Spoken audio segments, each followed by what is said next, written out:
What you want, when you want it, where you want it. This is The Mesh. What you want, when you want it, where you want it. This is The Mesh.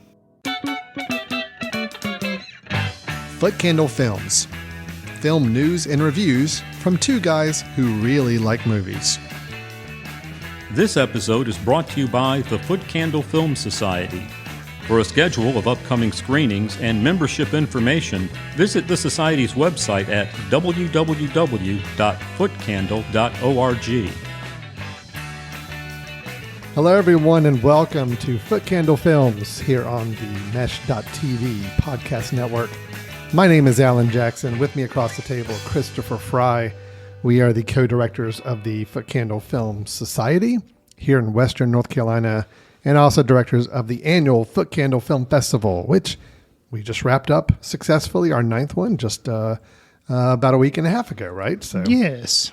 It is right. I think I just woke up from the festival being done. Sure. That was a long 9 days of festival activities, but it was fun. And maybe we'll touch on that a little bit later and just kind of mention a little bit about the festival. But thank you to everybody who showed up and came out and joined us for that excellent week. But let's get to what we're talking about today for this show. And that is where we have our movie reviews of a new movie. And then we also have a little bit of movie news and recommendations to share with you. Today's movie review is going to be the latest from director Gareth Edwards. It is the film The Creator, which we'll be discussing in just a minute. And then, like I said, afterwards, I believe I've got some news to share. I want to talk about with some upcoming movie releases that I want to discuss. And Chris, you may even have a recommendation for us as a film you think we ought to check out. So yes, I'm ready to get back into watching movies. I feel like after the festival, after the festival, I'm always like for about a week or so, I'm kind of burnt out. I don't want to watch any movies for a little bit. Sure. I'm back into it. So I need a recommendation. So hopefully you'll have one to share with us at the end of the show. Gotcha. Yeah, it's been 2 weeks. I know our audience has been clamoring like, where's the new episode? So. Yeah, well, here we are. We're back and you're welcome. And let's go ahead and get into our first segment, which is our main review.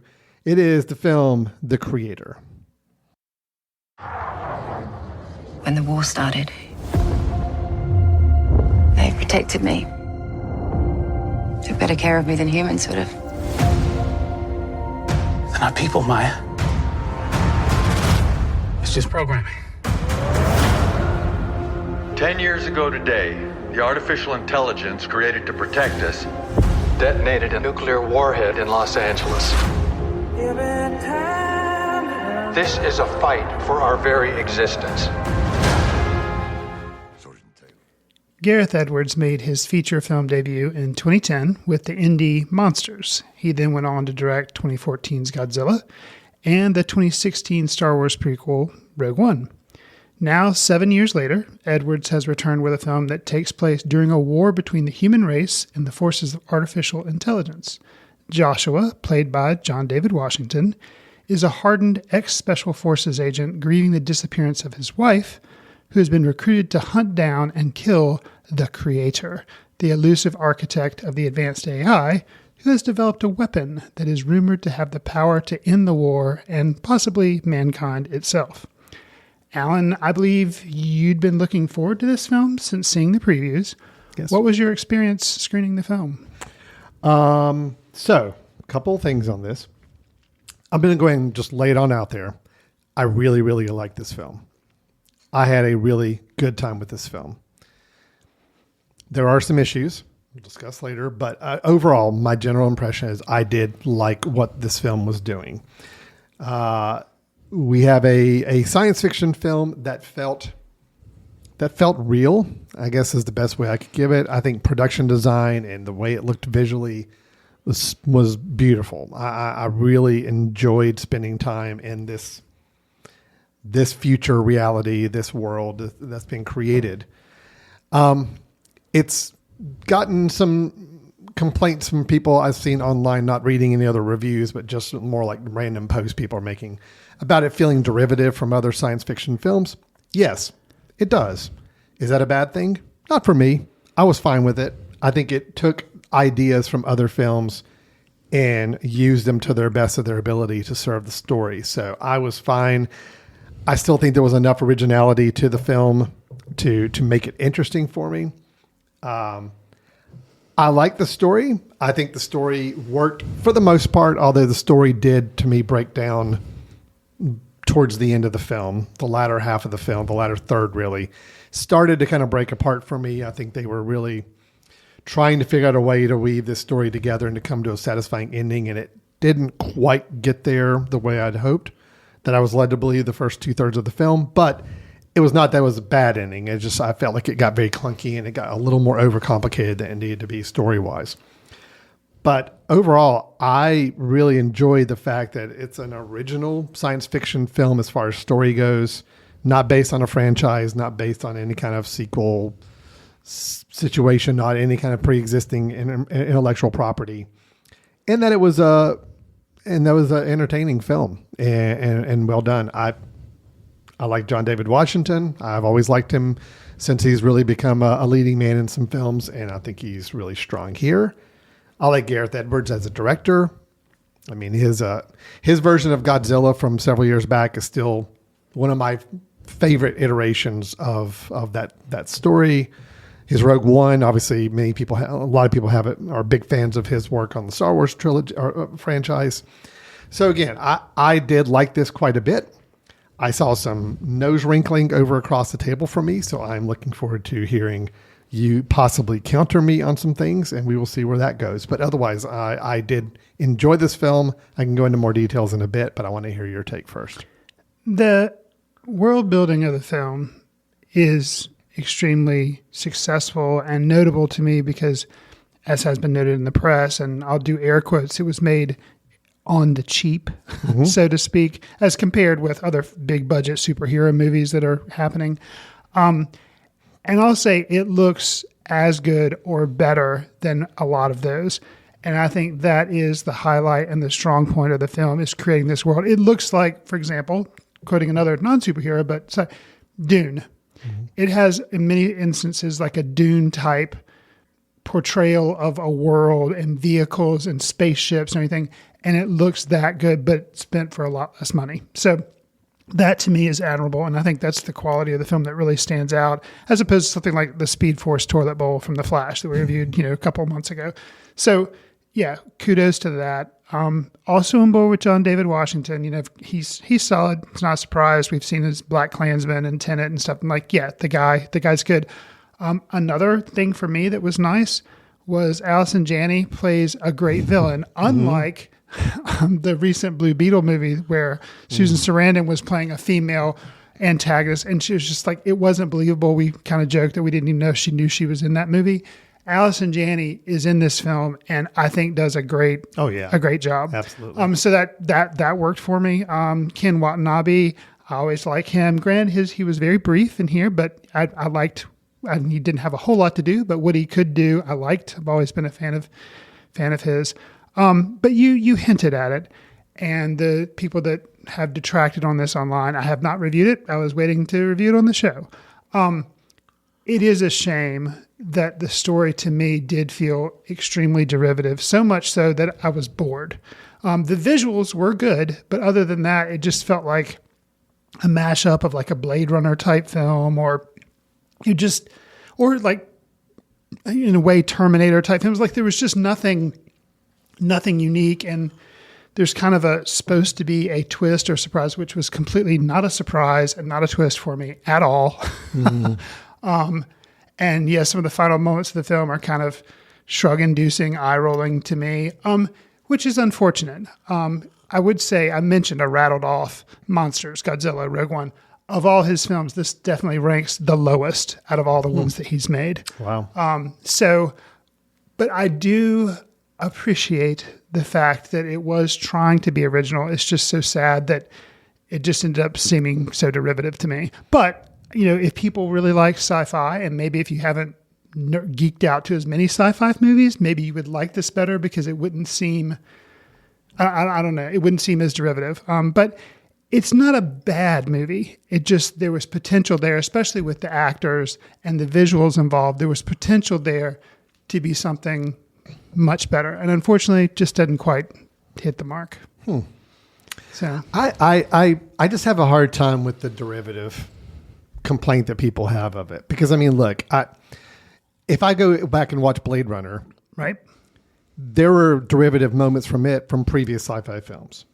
If I watch Star Wars, it was derivative of plenty of other Star. I mean, that's just the nature of the beast. And I feel like you take some of those ideas and you find ways to adapt them to the story and make them your own. And I felt like that's what this film did. So yeah, if I watch it, are the blaster battles look just like Star Wars? Yeah, sure they do. But guess what? I like the blaster battles in Star Wars, so I like seeing them here as well. The robots, are they very similar to other AI or Android robots we've seen? Yeah, but I also feel none like of that's my complaint. Okay. Absolutely none of that's my complaint. Right. I wasn't even talking about gunfire battles. No, I'm talking about the fact that AI being bad. Okay, that's the Terminator, and we've had not hundreds, it feels like hundreds of movies about that, about robots that come back and try to wipe out humanity. Okay, we've had that, we've done that, and this movie can investigate something like that, but make it somehow radically different, and it just didn't do it for me. And it's a matter of opinion. I'm just saying, you're right. Star Wars, derivative of other movies that have come before, and the myth of legends of everything being built up with that. Like, yes, but somehow for me, so it's more the core concept of just being AI and a battle between humans and AI and robots. Or whatever. And then just somehow not. For me, that for other people, I guess there was enough there that they felt like it was original. For me, it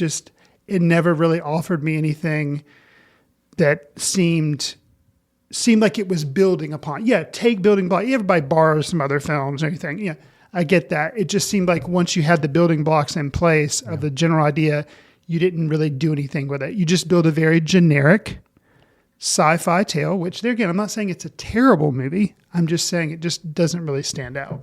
So, okay. Well, we differ on that. I felt like actually the conceit, the concept, and the use of AI. Yes, in the first half of the film, I felt like, we've seen this story before. I do feel like it shifted to where it did start to make that dynamic more interesting. I'll just leave it at that. I mean, it did a better use of AI than Dead Reckoning. I'll give it that. That's not saying much. I think it's a better depiction of AI in the future than most attempts we've seen. Right. And I think it did take. My feeling is in the story, it did take a different slant towards it as you got deeper in the film. Was it a surprise? Not necessarily, but it did take a different slant that I appreciated, and I actually liked the depiction of what we saw from the world of AI in the latter part of the film, which I thought was, again, very interesting. So I have a thought, but I don't want to spoil anything for people who haven't seen the film. Okay. I would like to talk about it with you and say that this is something that could have been done to build, but we can save that for spoiler, I guess. Okay. Yeah, we can do that. So I did like this film quite a bit. Sounds like more than you. Let me call out a few more specific things here. Gemma Chan as Maya, very, very small role, but I thought was good. That's the wife that I'm speaking of. I spoke of, yeah. Yeah.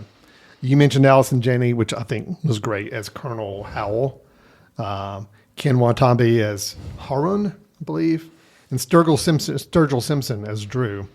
All really good. I think, some of them had very, very small parts, but I think the parts they played, they were great in those.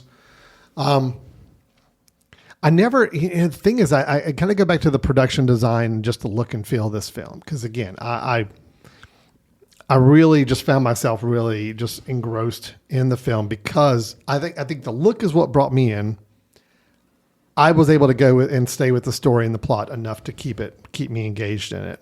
But it was the visuals and the look and the world building, like you said, that really kind of brought me in at the beginning. So, I don't know what else I want to say about this. I had a good time with this. I think it's great. I think Gareth Edwards has he's got a good capability of creating a world that feels real and feels lived in and feels practical. while also exploring some really interesting high concept science fiction elements. So there were some use, and I hate, that sounds so cliche with it. There was some use of quote gadgets or other little science fiction-y devices that I thought were very clever. And I'm like, oh, that's really cool how they did that. There's a giant ship. What is it? The Nomad? Is that the name of the giant ship? Nomad. Mm-hmm. Yeah.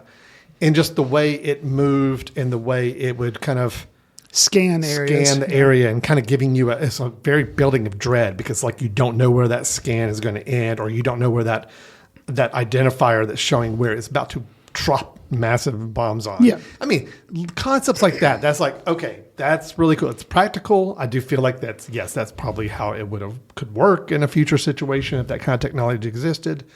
But it also served the story with building of suspension, tension, and so it just seems to be something he's really good with. He did the same thing with the Godzilla movie. I remember, I know there was some complaints that Godzilla wasn't in it that much, and it was a lot of humans talking, but he knew how to build up to something that was really going to be interesting and thrilling to watch.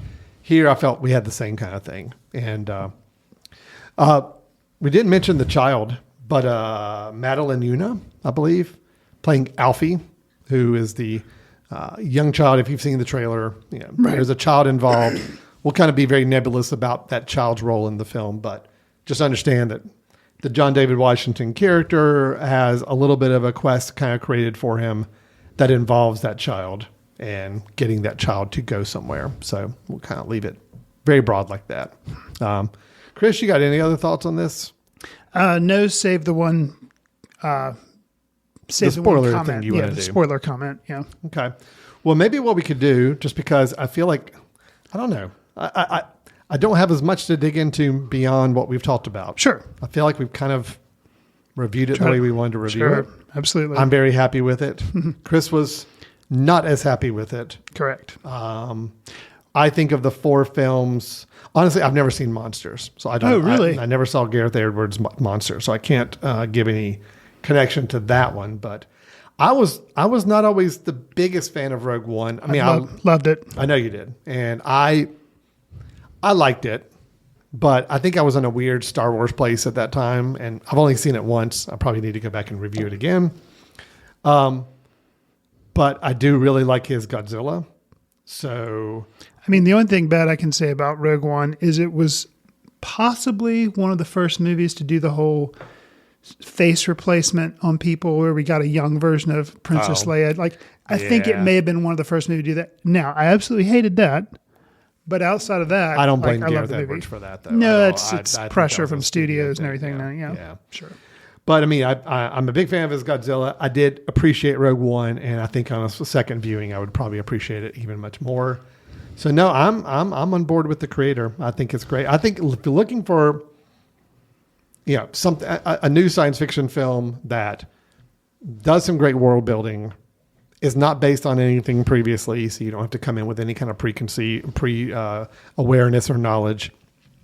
It is a, quote, original story, although, as Chris will contend, it does borrow some elements and may be seen as derivative on story.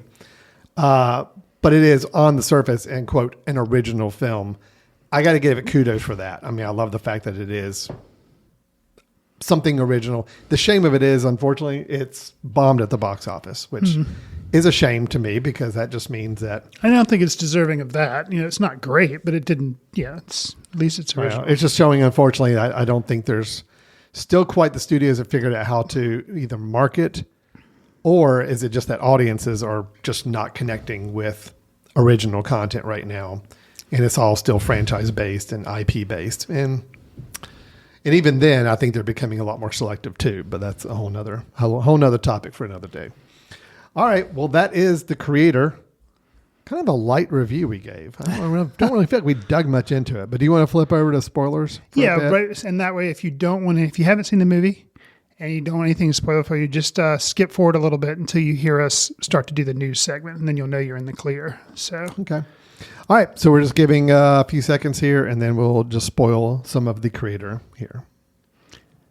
So Okay, Chris, what ahead. I needed in the film was something that I couldn't see coming from a mile away. the wife's disappearance and the way that was done, I was like, no, she's not who she says she is. I kind of felt like I knew she was the creator. I thought the child was going to end up somehow being their child, but it's not technically because it's like their kid died or whatever. So something that could have saved the film, because I kind of saw that coming a mile away as soon as that happened, because it's just coincidental that there's this young child and he had an unborn child. Like, it just too coincidental. Okay.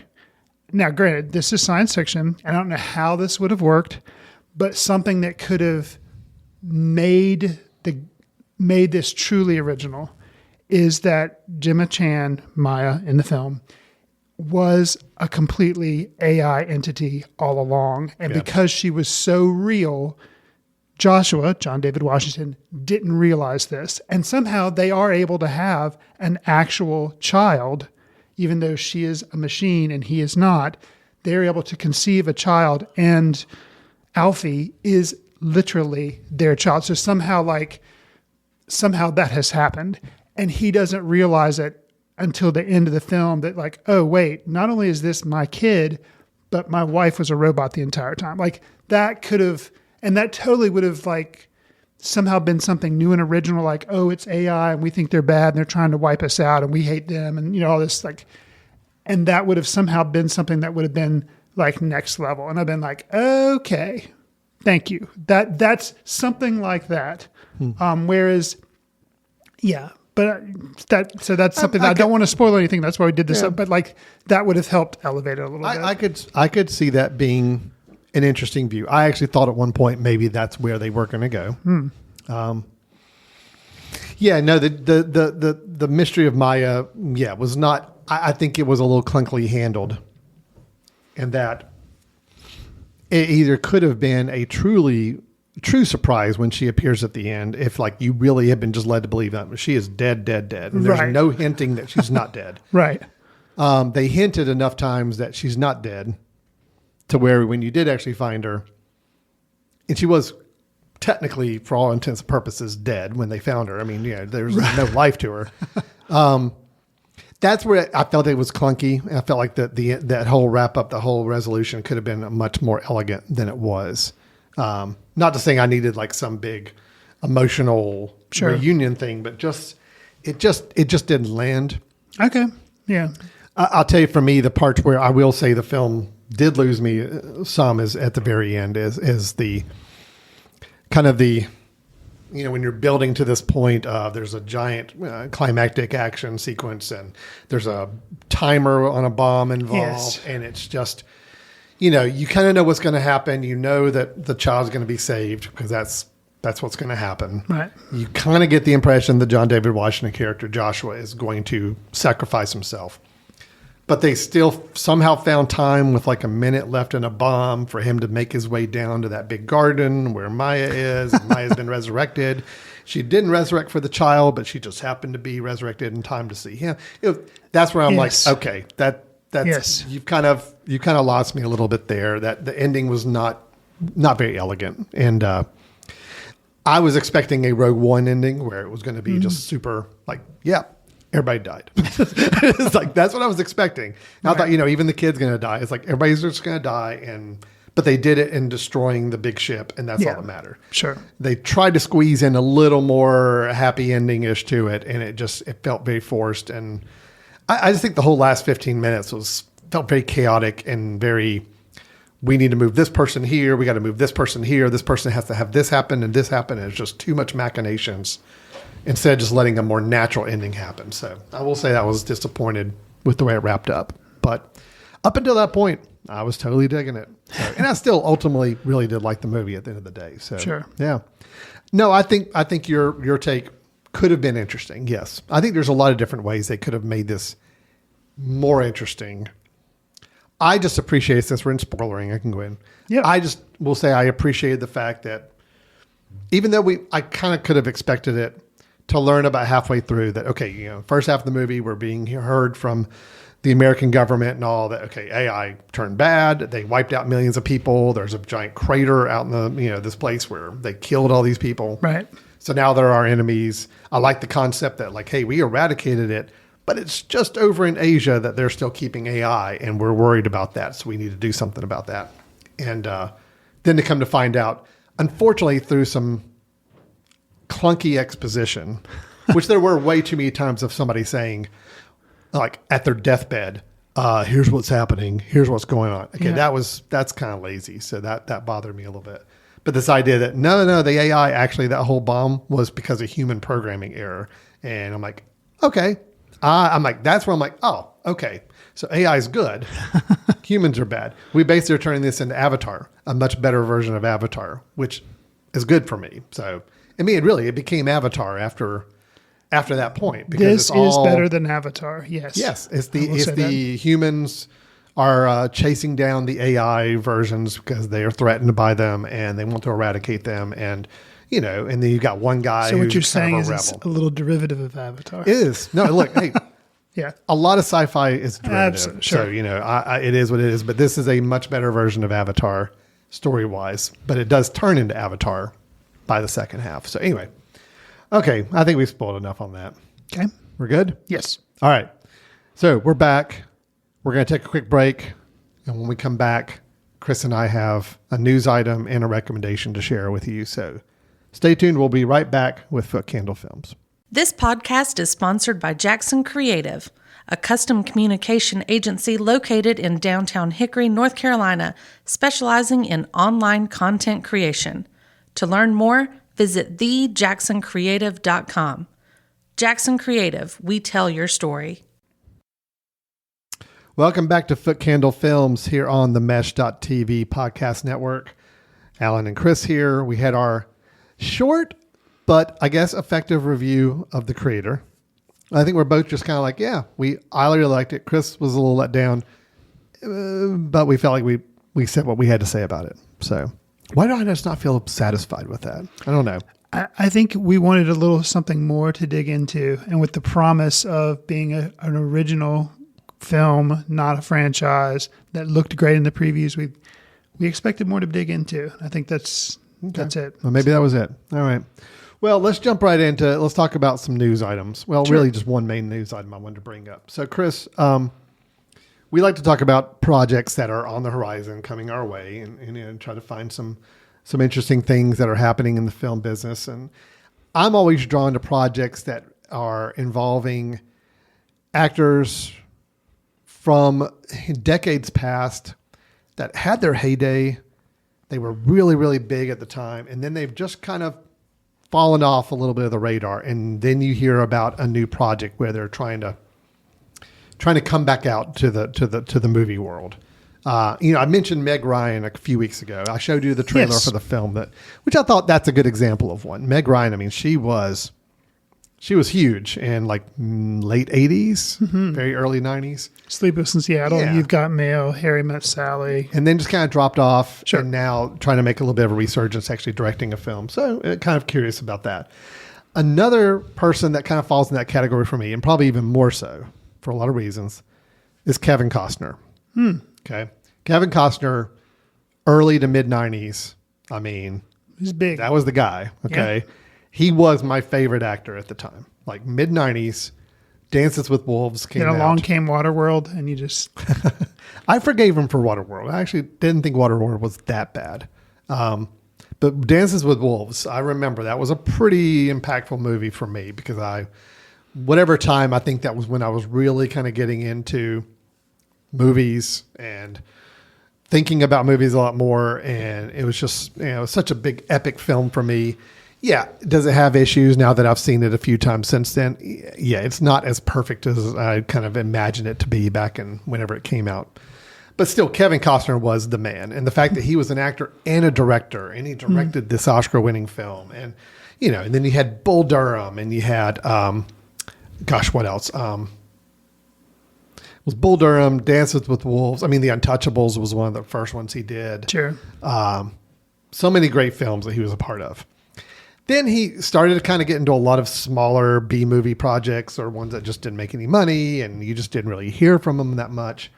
I think after directing The Postman, that was a film he did, that might have kind of sent him downward because that movie just tanked and nobody liked it. So he was involved with some other projects. He's made a little bit of a resurgence on TV, television. right. Yeah, he's on this show Yellowstone. And so Yellowstone's become a big hit. I've never seen an episode of it. Have you? I have not. Okay. So Yellowstone's been a big hit. I think he's been out for several seasons now. But it was announced, or I guess it's been announced for a while, but they kind of put out a little bit of a quick little teaser. And the idea that, okay, Kevin Costner has a 2-part Western epic movie coming out 2024. And it's going to be movies. He's directing it. He is directing and starring in it. Okay. It is called Horizon, an American Saga. It is going to theaters, Okay. which I thought was interesting. Chapter 1 is going to be released in June. Chapter 2 in August. It's being released by Warner Brothers and New Line. So the idea is that, Did he write this as well? I believe so. Okay. Initially, the concept for this film project was that it was going to be 4 different movies released every 3 months. Whoa. But then all they've really kind of clarified right now is that there's going to be 2 of them. And he is directing, he is starring in it. It also has Sienna Miller, Sam Worthington, and Luke Wilson all in the films as well. And supposedly they span 15 years in the settlement of America's western frontier. They focus on the settlers and indigenous groups that first occupied the land. So, Dances with Wolves category, kind of getting back into it. You know, Kevin Costner has had a history with Westerns, or at least from that time period. Silverado was one of his very, very first movies, and it was Western. Dances with Wolves, obviously. He did a Wyatt Earp movie that Lawrence Kasdan directed. He did The Postman, which is kind of a post-apocalyptic Westernish type of film. Right. Open Range was actually the last movie he directed, Kevin Costner did, which was a Western. And yeah, as you had not not many heard of people it. had seen it. No. So that was actually the third and last film he's directed up to this point. And then the TV show Yellowstone. So I'm curious. I mean, the teaser they put out is really, I mean, it's not even worth really showing. It's like just title card saying the date and like one shot of Kevin Costner on a horse whipping around with a gun. And that was it. So I was wondering why we didn't show a little bit. no, but you're it's saying not worth breaking for. I mean, Okay. it really is a teaser in the most teaserous possible way. Okay. But I got to tell you, I'm super intrigued. You know, Kevin Costner had a small role in Molly's Game. Do you remember that? I do. And he was Yeah. so good in that. Right. I He remember played the that. dad, Yeah, right? he played Molly's dad, and so good in that role. And I remember watching that and saying, "All right, I want him to come back. I want him back in big movies. Maybe this will be it. I don't know. We'll have to see."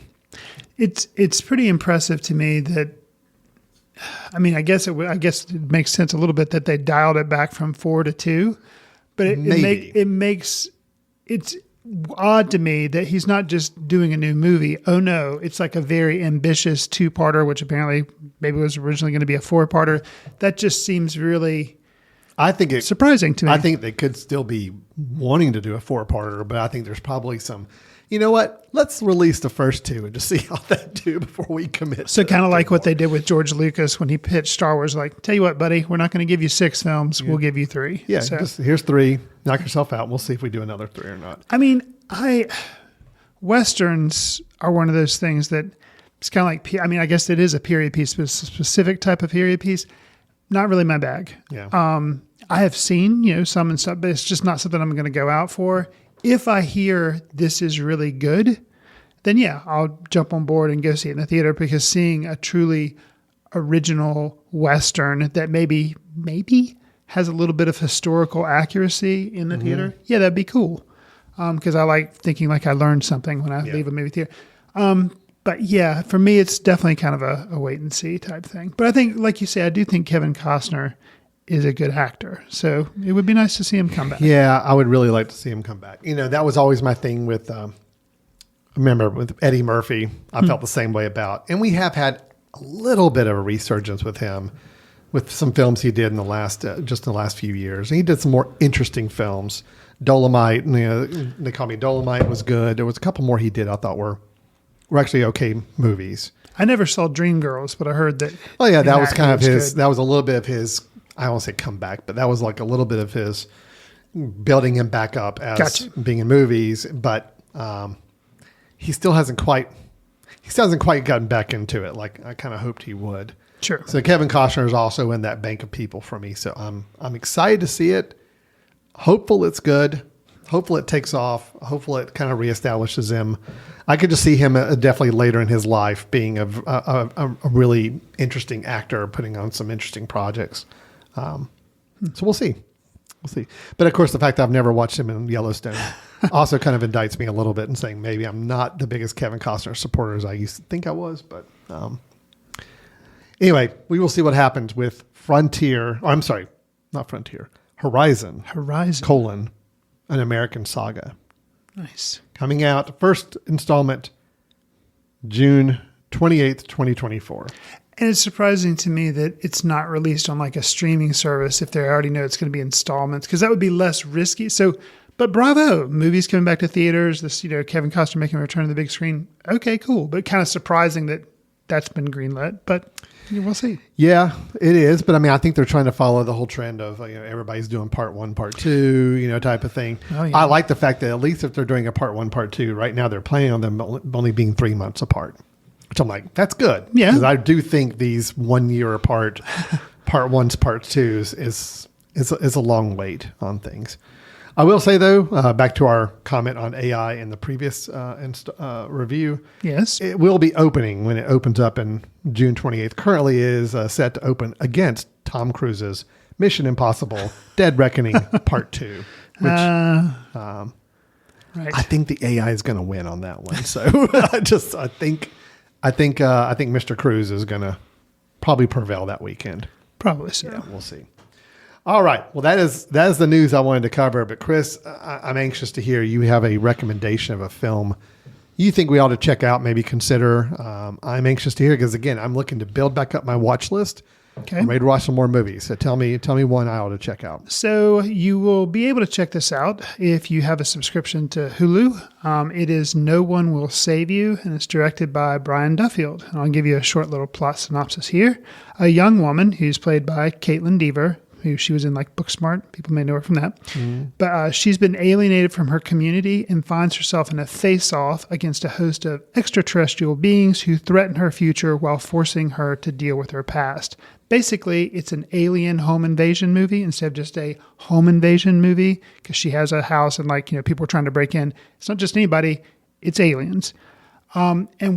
So if you have heard, you may have heard a little bit of buzz about this movie. Basically, it doesn't have any dialogue. It's because a lot of she's not going to be talking to aliens because they're aliens. It does have maybe 1 or 2 lines of dialogue, but a lot of it's her just running around trying to escape these aliens. And I will say, there again, I'm not going to spoil anything because we're not actually doing a review, but I liked the movie okay. It does get a little tropey and kind of my complaints against the creator. The building blocks were there, but I was kind of like, okay. But I think I indicated, actually we didn't review this movie, Theater Camp. The last 20 minutes of that film really saved the film for me.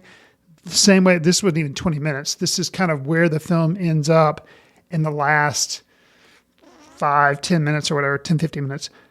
But it totally redeems the film and is completely something original that I did not see coming. And I ended up liking it. She basically is estranged. I kind of mentioned she's estranged from her community, and it's all about her feeling isolated and then have this happen, and no one is willing to help her with whatever, she kind of tries to go into town and get help, and people are just like, yeah, you're an idiot, or it's really interesting, this outsider perspective of something like that. You could say that it does steal a little bit from things like A Quiet Place, maybe, with how the aliens, but because that was kind of a home invasion too. But this is different, and man, where it ends up, really a surprise. So that is No One Will Save You. It's PG-13, and it's on Hulu. So I think it's PG-13. So is it truly no dialogue, or I think she maybe says something like, is anyone there, or who's there? But maybe says that once. But other than that, it's just her screaming and breathing heavy. And no, so it's not, she does not have a dialogue scene with other characters. No, wow. Absolutely not. Okay. So, it's unique for that. But then, yeah, it's interesting. But like I said, what really sold me was kind of where the movie ended up. Okay. Well, you got me intrigued now. Yeah. Some people have questioned why this movie wasn't released on the big screen, because it was kind of like a Disney choice, because Disney had something, I guess they worked out a deal with Hulu where they released stuff on there, but it's not really Disney brand because it is kind of, scary. Yeah. But if they had released it, they think it would have stood to made some pretty decent money in the theater. Well, that's the thing is that, horror movies, and especially, I'm not saying this one's necessarily a low budget. I don't know what the budget is on this, but I'm assuming it's a lower budget film. I mean, especially you'd be correct. Yeah. Some of the alien stuff I thought was okay, but you could say it was a little. But I mean, weak. low budget horror totally kills at the box office a lot of times. So I don't. Yeah, No it's pun kind of intended there. questioning, Kills, right. But I don't. I guess I'm confused why it went to Hulu. Sure. Supposedly it. Yeah, I think maybe it did play in a theater. Okay. I don't know, but it immediately went to Hulu, or it was on Hulu. Maybe it was at a festival and Possibly, had a premiere yeah. there and then went straight to I streaming. will say again, just looking this film up, if this gives any echo to Chris's recommendation, so Stephen King gave it his highest praise on his Twitter account. And saying, someone else who's come out for it, I think maybe Guillermo del Toro has also talked about how he two liked pretty good people to listen to about the quality of horror films, or in good scary films. Sure. So Chris's recommendation, which I'm now on board to see, probably will be seeing this weekend. No One Will Save You. It is on Hulu. So you do have to have a Hulu subscription. It came out September 22nd, so it's available for everybody to see now.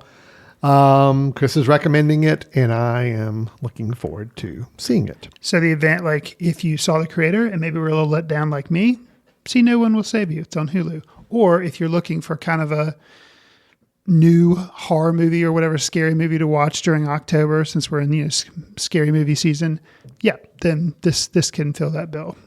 So you think it's a good Halloween, like a Halloween. Yeah, I mean, it's not a season. slash or anything like that, good, but but it's something fun to watch in the scary season. Scary season. Good. Awesome. All right. Well, that is our show for today. So we had our tepid review of The Creator. I still really liked it. Chris was disappointed, but let down. Didn't admire it as much.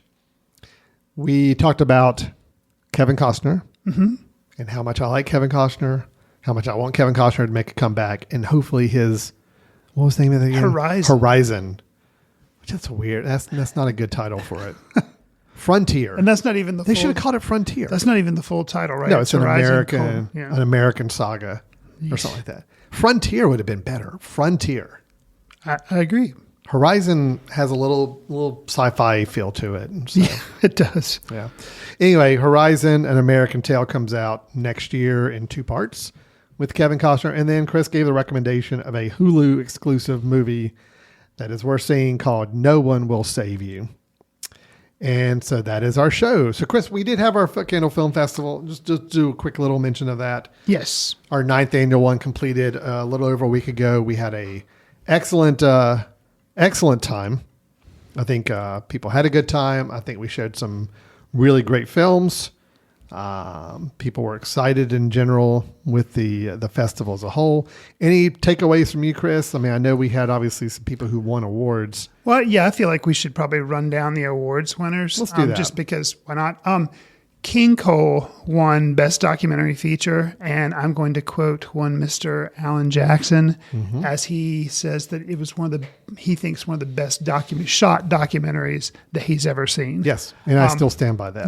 I had nothing to do with the judging and the voting, Nope, just to be clear, but I echo our judges' selection of that King Cole for Best Documentary Feature Film, directed by Elaine Sheldon. Very, very good film. Yeah, so... for audience favorite documentary feature, we had a kind of a music documentary of sorts called Dusty and Stones. And it told the story of two guys from Africa that they want to do country music and kind of how their struggle to kind of, persevere as country musicians. So that was good. Very, kind of a heartwarming story, I guess you'd say. So that was also an award winner. Alan, you want to do the narrative features? Yeah, so our best narrative feature film, as determined by our judges, was the film Trap Balloon, directed by Hiroyuki Miyogawa, and from Japan. And that film, it was one of those that we had programmed and it played during the day. So always one that I know more people did not get to see because of its programming time, but always asked to see more of when they hear it's a winner. And this was a good one. I think this is a director we feel like's got a lot of potential and could be going some places. So we're going to keep an eye on to see what he works on next. On the audience side, though, favorite narrative feature film was a film called B-Side for Taylor, directed by Christina Y.R. Lim here in the United States, but has to do with a adoptee who's trying to find her birth family in Korea and her dealing with her adopted family in doing so. And very good. Audience loved it. Great feedback there. Both of those two films, I think audience really connected with. So some good winners there for us. Then we had some short films that won some awards too, right? Absolutely. The documentary short, best documentary short, and it also won for our audience favorite documentary short was Becoming Yamazushi, and it's a restaurant in Durham, North Carolina, and kind of Yamazushi was the name of the restaurant, and it talks about the family kind of starting that, and they were immigrants, and some of the struggles they had, and it's just really, I thought that was really well shot and just kind of an interesting story, and so some of these may eventually be available online or whatever, so check them out if you come across them, but it was good, and it was also the director, which I'm blanking, George Yamazawa. Thank you. It was one of his, I think maybe his first documentary short, so first film. So that was kind of cool that he won both awards there. Yeah. And we had our best narrative short film, which was a film called The Breakthrough, directed by Daniel Sinclair. That one played in our night gallery. It was got a great response from our audience, and that did win best narrative short film. But the audience favorite short film was actually a 1-minute film called First Memory. Yes. That played during our Friday night short film showcase, directed by Chip Hackler from here in North Carolina. And that one, just again, 1 minute long, super effective though. It worked and people loved it. So yeah, we had a couple other winners too, just to kind of throw out and mention about with our Youth International Film Showcase. We did have a best youth international short film called My Little Caregiver, directed by Sam Solomon and Goldman Fong from the United States. And the audience favorite youth international short film was an animated film called The Most Boring Granny in the Whole World, directed by Damaris Zelke from Germany. And then we had our film lab, got to mention too as well. Our film lab was our filmmaking competition that went on the weekend before our festival took place, where we had 6 teams competing to make a between 5 and 10 minute film over a weekend period of time. With given some restrictions and limitations and prompts and genres upon their kickoff on Friday night, and then had until Sunday evening to give us a completed film. So we got 6 completed films there. And Chris, who was the winner on this one? This one was Lullaby of the Lost, which we were happy to be able to have the competition, have so many teams enter, and then they were able to be at the award ceremony, and they were happy to get the awards. And the teams was JS Productions, kind of out of Julie Church, director, and her team, and they're out of the Morganton area here in Western North Carolina. So very excited to have so many teams competing and having fun that weekend putting a film together. So yes, that was the Foot Candle Film Festival. It's a great weekend, great week. We also had a wonderful concert outside with the local boys bluegrass band, followed by an outdoor screening of Oh Brother Where Art Thou. Something I think we plan to keep going in the future. Yeah, both those events, the film lab and the outdoor screening with the band, they turned out well. They were fun. We hope to include them in the festival next year. Yeah. So congratulations to all the films we showed, all 48 films we played over the course of the week. Thank you, and congratulations to those winners that won the awards at the end of the week. We will look forward to our next festival coming up next September. Right. I mean, if you hear all this and you're like, gosh, I really missed out. They always talk about it incessantly. Next year I want to go. Well, September 20th through the 28th. Go ahead and mark your calendars now. You really have no excuse, because I don't know anybody who makes plans more than a year in advance. So look, put it on your calendar. You really, that way you just can't back out of it. Right. You can't overschedule something or double book I something. mean, It's just, you may have a son or daughter that's planning on getting married, and you'd be like, look, make it in October or early September. Look, Octobers are much better for weddings, I think, than September. Sure. So September, leave that last week or so clear for us. We'd appreciate that. All right. Well, we're done with the episode, Chris. If anybody has any feedback for us on anything regarding the creator, maybe they want to add to our review to give us more to chew on with it, they can do that. Or anything, thoughts on Kevin Costner, or anybody who's seen your recommendation film, or just wants to recommend something new, anything at all, how do they get a hold of us? You can send an email to info@footcandle.org. You can follow us on the website formerly known as Twitter, @FootCandleFilm, Facebook, Foot Candle Film Society, Instagram and Threads, we're Foot Candle Film. We're also on Letterboxd, Alan and I are, so we try to track what we're seeing and leave quick takes. Do us a favor. If you like the podcast, give us a star rating or write a review, share with friends on whatever service you get your podcasts on. It'll help us reach new listeners. We always would appreciate that. Okay. Oh, that was it. Okay. That was it. Sorry, that was your ending. Okay. Normally I give the festival dates, but I'd already done Right. that. So, Yes, I guess that's what I was used to. I'm just waiting for you to go and roll into that. But yeah, we don't need to do that. So, all right. Well, that will do it for Foot Candle Films today. Thanks for listening, and we will look forward to talking to you next time. Take care. See you in the ticket line. Watch films in the company of like-minded people in the dark. Watch films in the underground. We won't let anyone know where you are. The films that don't make it to Carmike at the mall, or ones that were famous when Grandpa would watch films out of the reverence of the heritage of an art. Watch films through the courtesy of Foot Candle Film Society. Special thanks to Carpal Tuller for the show theme music. For more about Carpal Tuller, visit www.carpaltuller.com. You've been listening to The Mesh, an online media network of shows and programs ranging from business to arts, sports to entertainment, music to community. All programs are available on the website as well as through iTunes and YouTube. Check us out online at themesh.tv. Discover other network shows and give us feedback on what you just heard.